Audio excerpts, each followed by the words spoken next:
everyone! In today's video, we are going to be talking about something a little bit different, something a little bit more conceptual than my usual content, no coding today, and we are going to be talking about cross-validation. Specifically, I'm going to be using an example where we only need to tune one parameter, that is k, in the k nearest neighbors KNN algorithm.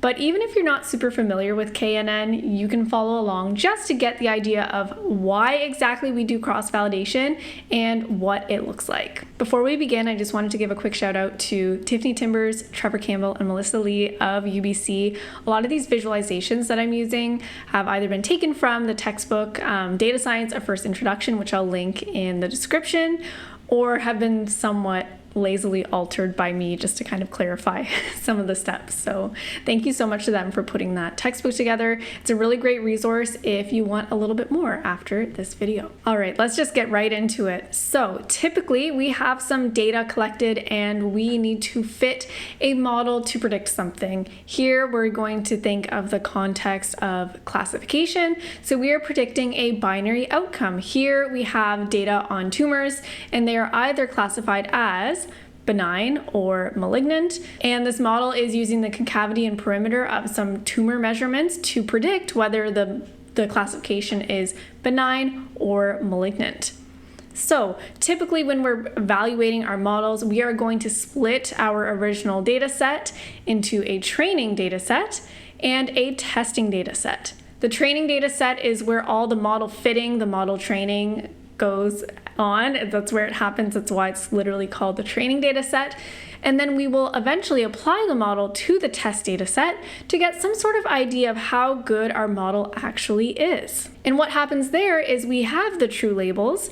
We are going to predict some labels using that model and see, in the example of classification, how close they are. Throughout this lecture, I'm going to be referring to accuracy. That's just the proportion of times that the classifier got it correct. But there are definitely other measures that you can use to assess how good your model is. So in the k nearest neighbors algorithm, we have some points and we need to decide how many neighbors we are going to use to classify a new point. We call this k in the KNN algorithm.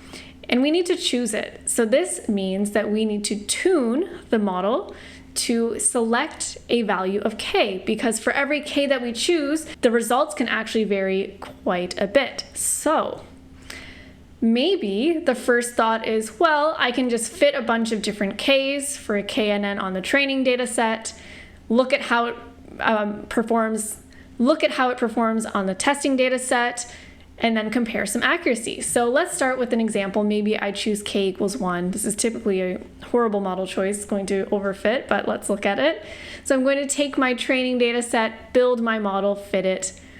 I'm going to get some sort of region where if a new point falls in it, I'm going to classify it as either benign or malignant. From there, I'm going to apply the model to the test set, and I'm going to predict some new labels. Sometimes they match, sometimes they don't. Using those predicted labels and the true labels, I can actually calculate an accuracy. Here, let's say it's 61%. I can actually repeat that process for k equals 2.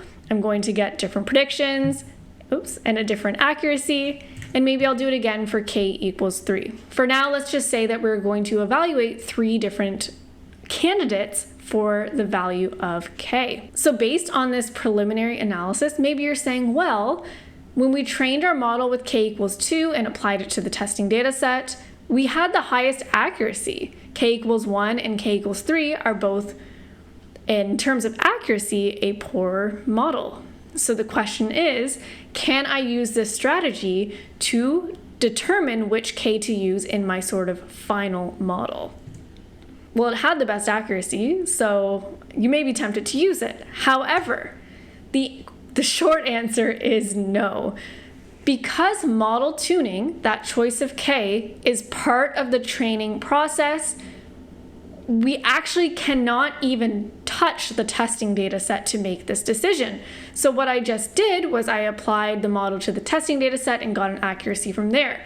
That is a big no-no. That is what we call a golden rule of machine learning, where we cannot use our testing data set to train our model. That includes tuning our parameters and choosing K. So we can't actually do that. Then what can we do instead? Well, we can actually just try splitting again. So we can take our original training data set. I'm going to take that testing data set and just lock it away. I am not going to touch it until every aspect of my model has been determined, okay? So this is in a lockbox. The training data set is the only thing that I have to use to determine all of the aspects of my model. Here, it's the choice of K. What I can do is, because I'm limited to this training data set, is split again. I'm going to use part of it as the training data set and the rest as what we call a validation set. It's basically a test set within the training set. And yes, these are both called training set.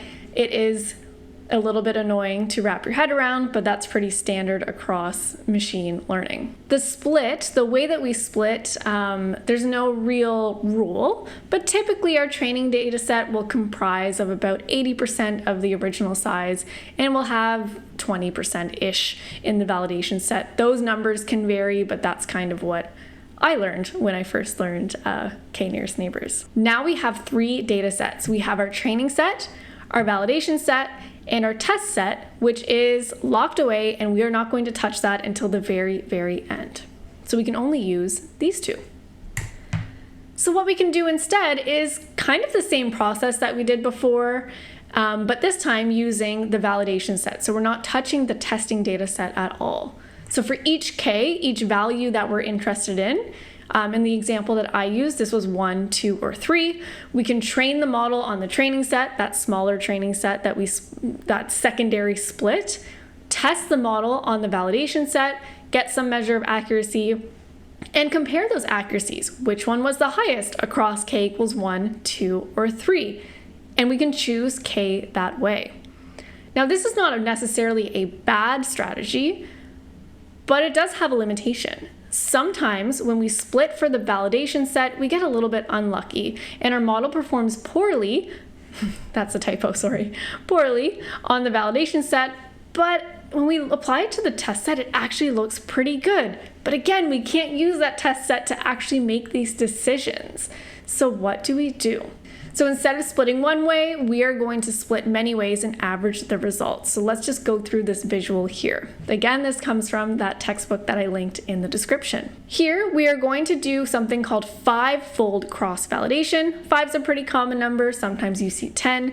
As that number increases, things get more complex. So we're just going to stick with 5 for now.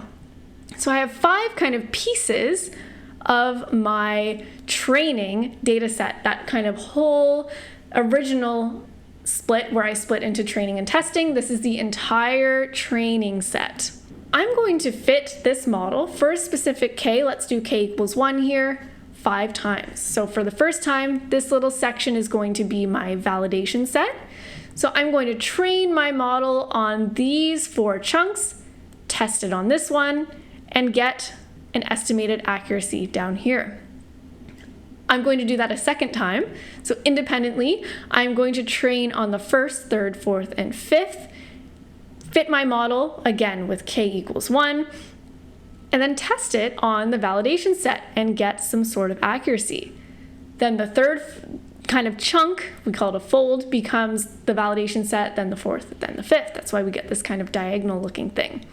So after you do this cross-validation process for a given K, this is just for one K, you are going to get 5 different accuracies, and we can just simply average them. So I'm going to add up all of these and divide by 5. I can do this for every single value of K and compare this cross-validation accuracy to choose K. So I want to emphasize, this sort of number of folds is not equal to K. You could have K equals 100 and you're still only going to do 5 folds here, or whatever folds are determined by your kind of data analysis process. Here we're just using 5.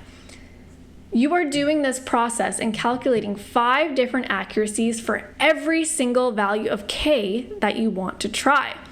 So yes, as the number of k's that you test increases, this becomes a lot more computationally intensive.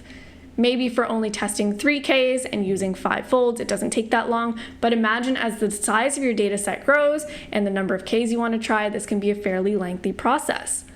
But it turns out the results of this cross-validation accuracy, so this average over all of these folds, is actually closer to what we would see in the test data set. So it's really good for picking K without ever touching that test data set.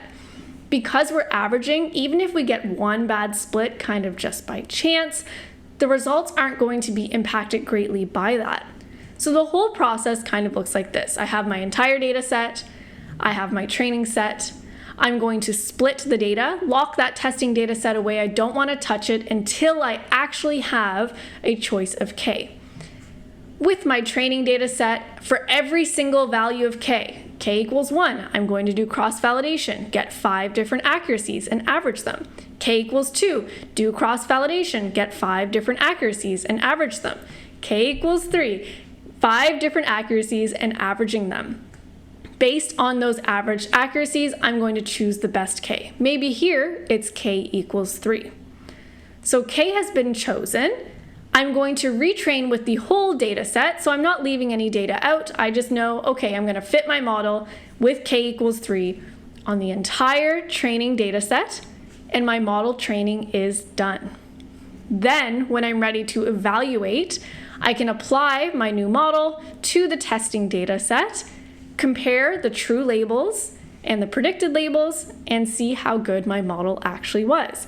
So I was able to choose K without ever touching my training data set, which is the golden rule of machine learning and data science. Okay, so that's my quick kind of spiel on cross-validation. I hope that this helps to clarify this concept up. It is quite a tricky one, especially if you're just learning these things for the first time. If you have any questions, please let me know. You can put it in the comments. I will get back to you. Otherwise, I hope you have a great rest of your day and that cross-validation seems a little bit less scary.